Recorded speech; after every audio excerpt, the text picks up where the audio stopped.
공부할 때 계획을 세워라, 플래너 작성해라 이런 말 많이 하지만 막상 어떻게 하는지 그 방법을 알려주는 사람은 별로 없죠. 계획이란 것도 하는 법을 배워야 할 수 있는 건데 안 배우니까 어려운 게 당연한 겁니다. 그래서 오늘은 테트리스 계획법에 대해 차근차근 자세히 알려드릴 거예요. 공부를 잘하고 싶은데 열심히 할 마음은 가득한데 방법을 몰라서 답답했다면 이 영상 그냥 따라만 해보세요. 더 이상 플래너 쓰다 지치는 일 없이 성적이 쭉쭉 오를 거예요. 더 이상 거창한 의지로 공부하는 게 아니라 그냥 하게 됩니다. 그럼 시작해 볼게요. 자, 우리가 테트리스 게임을 하려면 두 가지가 필요합니다. 내려오는 블록이 있고 그 블록을 맞추는 판이 있죠. 여기서 테트리스 판은 내가 공부에 쓸 수 있는 시간으로 가용 시간이라고 부를 거예요. 테트리스 블록은 내가 공부를 해야 할 시간으로 공부 시간이라고 부릅니다. 결국 스터디 플래너를 작성하는 건 가용 시간과 공부 시간 두 가지만 제대로 파악하면 끝나는 거예요. 계획이 실패하는 이유는 간단합니다. 가용 시간과 공부 시간을 제대로 파악하지 못했기 때문이죠. 계획은 현실적으로 세우는 게 정말 중요한데요. 현실적으로 내가 해야 하는 공부 시간이 얼마인지, 그리고 내가 실제 공부할 수 있는 가용 시간의 크기가 얼마인지를 알아야 하는데 이 두 가지를 모른 채로 공부 계획을 세우다 보니까 현실적으로 불가능한 공부 시간 블록을 억지로 판에 끼워 넣으려고 하는 거예요. 그럼 실패할 수밖에 없죠. 계획을 현실적으로 세울수록 지킬 수 있게 되고 심적으로 안정되면서 실행을 할 수 있게 됩니다. 이렇게 부담 없이 안정감을 느끼고 실행해서 성취감까지 느끼는 게 바로 진짜 계획이에요. 그래서 지금부터 가용 시간, 공부 시간 이 두 가지 시간 블록을 정확히 재는 법을 알려드릴게요. 먼저 기초가 되는 테트리스 판부터 볼게요. 내가 쓸 수 있는 가용 시간부터 정확히 알아내는 게 시작이 돼야 됩니다. 만약에 내가 가진 돈이 10,000원밖에 없는데 20,000원짜리 물건을 사려고 하면 그건 말이 안 되잖아요. 그래서 일단 내가 가진 시간이 얼마나 되는지부터 파악하고 나서 그 다음 그 시간을 어떻게 쓸지 생각을 하는 게 맞는 거죠. 자, 그럼 가용 시간이 정확히 뭐냐? 하루에 24시간이 있는데 그 중에 고정 시간을 뺀 후에 남아있는 빈 시간을 말합니다. 내가 맘대로 쓸 수 있는 시간이요. 그러니까 가용 시간을 계산하려면 고정 시간부터 먼저 계산해야 됩니다. 그럼 고정 시간이 뭐냐? 내가 다른 걸 할 수 있는 선택권이 없는 할 일이 고정돼 있는 시간을 말해요. 여러 가지가 있는데 예를 들어 학교 수업 시간이나 학원 수업 시간, 이동 시간, 식사 시간, 씻는 시간, 수면 시간 등이 있죠. 실제로 저와 수업하고 있는 한 학생의 시간을 같이 한번 볼까요? 참고로 이건 예시니까 실제로는 각자 본인에 맞게 적으면 됩니다. 자, 먼저 밤 12시부터 7시 30분까지 수면 시간으로 잡고요. 그 다음에 나갈 준비를 해서 학교에 이동하는 것까지 이제 등교 시간 1시간을 잡았고 그 다음에 학교에서 8시 40분부터 스케줄이 시작되네요. 그리고 3시 반에 끝나고 학교에서 독서실로 이동하고 독서실에서 4시에 도착해서 이제 7시까지 공부를 하고 다시 집으로 돌아옵니다. 그래서 집에서 간단하게 저녁 식사를 하고 다시 독서실로 가네요. 그 다음에 다시 2시간 반 정도 후에 집에 와서 씻고 잘 준비를 하고 하루를 마무리합니다. 자, 이런 식으로 이 고정 시간을 요일마다 적어주면 됩니다. 학원을 가는 화요일처럼 학원 가는 날이 있고 학원이 안 가는 날도 있을 거고요. 그 다음에 학교 끝나는 시간이 요일마다 조금씩은 다르겠죠. 이렇게 요일별로 고정 시간을 다 적어둔 다음에 그걸 다 빼고 비어있는 가용 시간을 플래너에 적으면 됩니다. 자, 그래서 이렇게 요일별로 모두 다 적었고요. 자, 보면 각 요일별로 가용 시간을 모두 더해서 이 최대 가용 시간을 계산했어요.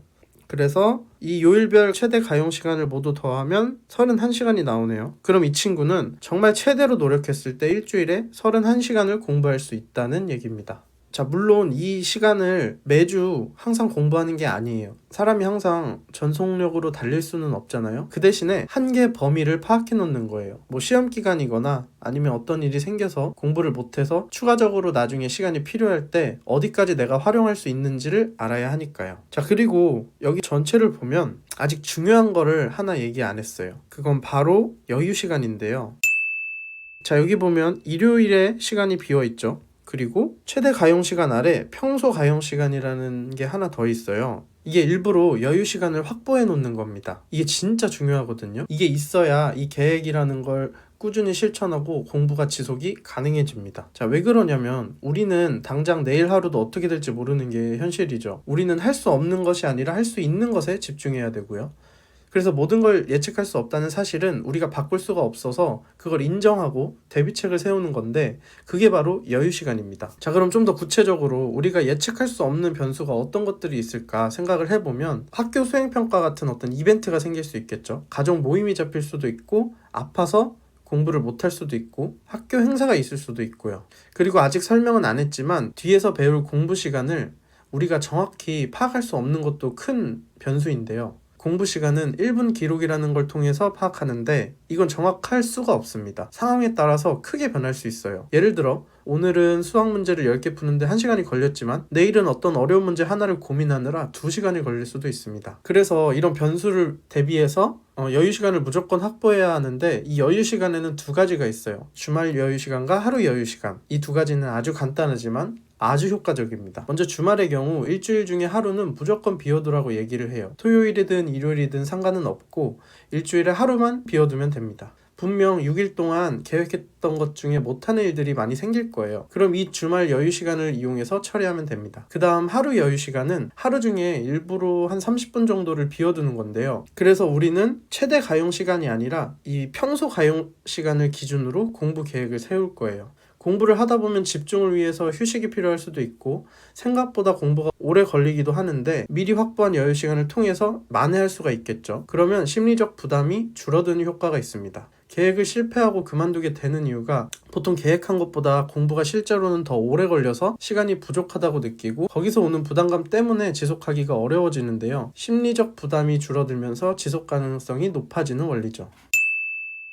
자, 이제 가용시간이라는 판을 다 계산했으니까 거기에 끼워 맞출 공부시간 블록을 계산할 차례입니다. 여기서 공부시간은 말 그대로 우리가 하는 모든 공부시간을 의미해요. 수업 복습, 학원 숙제, 개념 공부, 문제풀이, 이 모든 게 공부입니다. 한번 생각해 볼게요. 오늘 내가 수학 공부를 할 건데 이 수학 공부 시간 블록의 크기는 몇 분짜리일까요? 과학 복습 시간 블록은 몇 분짜리일까요? 이걸 모르면 공부 계획을 세울 수가 없습니다. 그럼 어떻게 알 수 있을까요? 바로 1분 기록입니다. 직접 공부하면서 기록하는 거예요. 1분도 걸리지 않게 부담 없이 적어보는 거죠. 내가 공부하는 시간이 얼마나 걸리는지는 직접 해보면서 측정한 데이터가 꼭 있어야 하는데, 왜냐면 그게 현실적인 시간이기 때문이에요. 사람마다 공부하는 시간이 달라서 자신만의 실제 공부 시간이 필요합니다. 이건 직접 측정해보지 않으면 알 수가 없으니까요. 저와 수업하는 학생들 모두 항상 1분 기록을 하게 하는데요. 1분 기록은 이미 소개한 영상이 있으니 자세한 영상은 위 링크를 눌러서 확인해주세요. 제가 사용하는 이 양식들이 필요하신 분들은 댓글로 말씀해주시고요. 자, 그럼 이번에는 1분 기록에 대해서 한번 알아볼게요. 사실은 상당히 간단한데, 매일 공부를 시작할 때마다 시작 시간을 적고요. 그 다음에 공부가 끝나면 종료 시간을 적습니다. 제가 만든 양식에서는 장소와 학습 유형이라는 것도 있는데, 이거는 뭐 꼭 필요한 건 아니고, 중요한 건 이 학습 내용입니다. 이 학습 내용에서는 내가 어떤 거를 공부했는지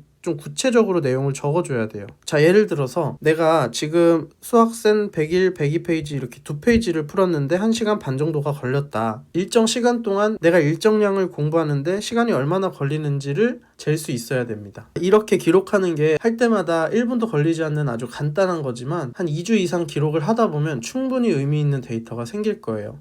그럼 나의 공부 속도와 시간을 알게 되고 현실적인 공부 계획을 세울 수가 있게 됩니다. 이제 가용시간이라는 판과 공부시간이라는 블록을 모두 계산했으니까 플래너에 하나씩 배치를 할 차례입니다. 테트리스를 한번 해보는 거죠. 자, 이제부터 게임하듯이 전략적인 선택과 집중도 가능해져요. 한번 예를 들어볼게요. 자, 기본적으로 수학과 영어를 제외한 나머지 과목들, 국어, 과학, 사회 3과목에 대해서 학교 수업을 복습한다고 치고, 학교 수업 복습 시간을 하루 30분씩 고정해서 루틴한 공부 시간으로 잡아둘 거예요. 자, 요거는 매일매일이 반복되는, 금요일까지 반복되는 시간이고요. 그 다음에 화요일, 목요일은 영어학원을 간다고 치고, 영어학원을 가게 되면 영어학원 숙제가 있겠죠. 영어학원 숙제하는 시간을 이렇게 화요일, 목요일을 잡아둡니다. 자, 그럼 지금 보면은 평소 가용 시간이 3시간인데 이미 루틴하게 매일 해야 되는 정해진 공부 시간이 3시간이에요. 더 이상 뭘 할 수 없겠죠? 그럼 화요일과 목요일은 이제 더 이상 생각하지 않고 다른 요일만 생각하면 됩니다. 자, 이제 국영수 사과 중에 수학만 남았는데, 수학은 학교를 안 다니는 친구들을 위해서 인강을 혼자 보면서 공부한다고 한번 해볼게요. 학원을 다니면 간단하지만 자기주도 학습을 하면 사실은 수학 공부법과 이 공부 계획하는 법까지 다 잘 알아야 하는데 일단 수학 공부법은 제가 다른 영상을 통해서 설명을 했으니 그 영상을 확인해 주시고 수학 공부 계획법은 다음 기회에 따로 자세히 말씀을 드릴게요. 자, 그러면 오늘은 일단 수학 공부 목표를 내가 정했다고 치고 총 10시간이라는 시간이 일주일 동안 필요하다고 해볼게요. 지금 우리가 할 수 있는 시간이 월요일, 수요일, 금요일, 그 다음에 토요일 이렇게 일주일 중에 4일이 있고요. 각 2시간 반씩 배치를 했습니다. 자, 그럼 내가 이렇게 가용 시간에 맞춰서 수학 공부 시간을 루틴하게 배치를 했으니까 내가 언제 뭘 할지 고민할 필요가 없이 바로 해야 할 공부에 집중할 수 있게 되겠죠. 그럼 이제 다음으로 해야 할 것은 시간 계산입니다. 우리가 루틴하게 공부해야 하는 시간이 19시간 20분이고 평소 가용 시간이 27시간이니까 남는 시간이 한 7시간 40분 정도가 나오네요. 다시 말해서 우리는 일주일에 7시간 40분 정도를 자유롭게 쓸 수 있다는 뜻입니다. 자, 근데 만약에 여기서 학교 수행평가가 나왔다. 근데 이 수행평가가 한 2시간 정도가 필요하다. 그래서 남는 시간 중에 수요일, 금요일 1시간씩 과학 수행평가를 한다고 배치할 수 있고요. 내가 평소에 즐기는 운동이나 독서 같은 거를 추가로 할 수도 있겠죠. 그러니까 다음 주 추가 주간 계획 부분을 보면 내가 자유롭게 하고 싶은 활동들을 여기다 적어 놓는 거예요. 근데 만약에 과학 수행 평가처럼 해야 하는 일이 생기면 그것도 함께 배치를 하는 거고요. 이제 우리는 시간을 전략적으로 선택해서 쓸 수 있게 됩니다. 마음 편히 여유 시간을 즐기던지 아니면 여유 시간을 포기하고 추가적으로 해야 할 일들을 한다든지 하는 거죠. 만약에 여유 시간을 포기해도 시간이 부족하다 그러면은 기존에 잡아뒀던 수학이나 영어 공부 시간을 줄일 수도 있고요. 자, 이제 마지막이네요. 플래너를 작성할 때 반드시 알아야 할 아주 중요한 사실이 하나 있습니다. 바로 마인드에 대한 것인데요. 우리는 계획대로 100% 실천하려고 플래너를 쓰는 게 아니라는 겁니다. 계획은 지키려고 세우는 게 아니라 수정하려고 세우는 것입니다. 이게 무슨 말이냐면 우리는 당장 내일 하루도 완벽히 예측할 수 없잖아요. 여유 시간으로 이걸 커버하긴 하지만 마인드 자체가 가장 중요합니다. 1분 기록으로 수학 숙제 블록이 40분짜리라고 계산했지만 막상 해보니 어려운 문제에 막혀 60분이 걸릴 수도 있죠. 이때 대부분의 학생들은 20분 걸렸네? 망했다. 이런 생각을 하고 기분이 안 좋아지면서 플래너를 덮어버립니다. 이게 진짜 실패의 원인입니다. 만약 플래너를 쓰는 게 수정이 목적이었다면 어떨까요? 40분이 아니라 60분이 걸렸구나. 그럼 다음부터는 이 블록을 60분으로 수정해서 잡아야겠다. 이렇게 데이터를 수정하고 넘어가는 겁니다. 이건 실패가 아니라 성장이자 피드백입니다. 나에 대해 알아가는 과정인 거예요. 그리고 그렇게 수정해 나가는 과정을 통해 계획이 더 현실적으로 나에게 맞게 바뀌고 계획이 수정될수록 점점 지속 가능해지면서 공부에 점점 더 많은 도움이 됩니다. 계획이 틀어지는 건 사실 당연한 일이에요. 그래서 여유 시간이 존재하는 거고요. 하지만 여유 시간도 한계가 있기 마련이고 결국 근본은 마인드가 제대로 잡혀야 합니다. 계획대로 안 됐을 때 원래 그런 거야. 수정하면 돼. 지금 잘하고 있어. 이렇게 생각하는 마인드요. 그러면 심리적 부담이 없으니까 우리는 이 테트리스 게임을 멈추지 않고 매일 계속할 수 있게 됩니다. 그리고 이게 반복되면 어떻게 될까요? 바로 루틴이 만들어집니다. 플래너의 진짜 본질은 완벽한 실행이 아니라 나에게 맞는 루틴 형성입니다. 공부를 가장 방해하는 적이 뭔지 아세요? 바로 오늘은 뭐부터 하지? 하기 싫다. 이런 고민과 망설임입니다. 하지만 루틴이 잡히면 더 이상 거창한 의지로 공부하는 게 아니라 그냥 하게 됩니다. 습관으로 루틴으로 그냥 생각 없이 공부를 하는 거예요.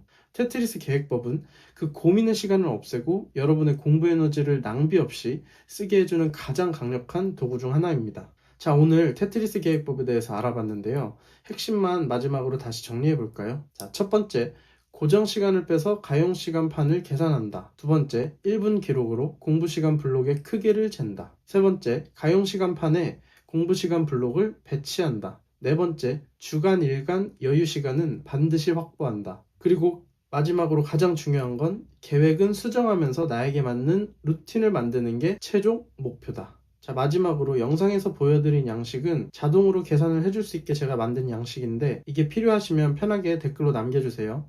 그리고 새로운 AI 시대에 필요한 AI 스마트 자기주도 학습 가이드 전자책을 무료로 배포하고 있습니다. 전자책에 관심 있으신 분들은 고정 댓글의 링크를 확인해주세요. 감사합니다.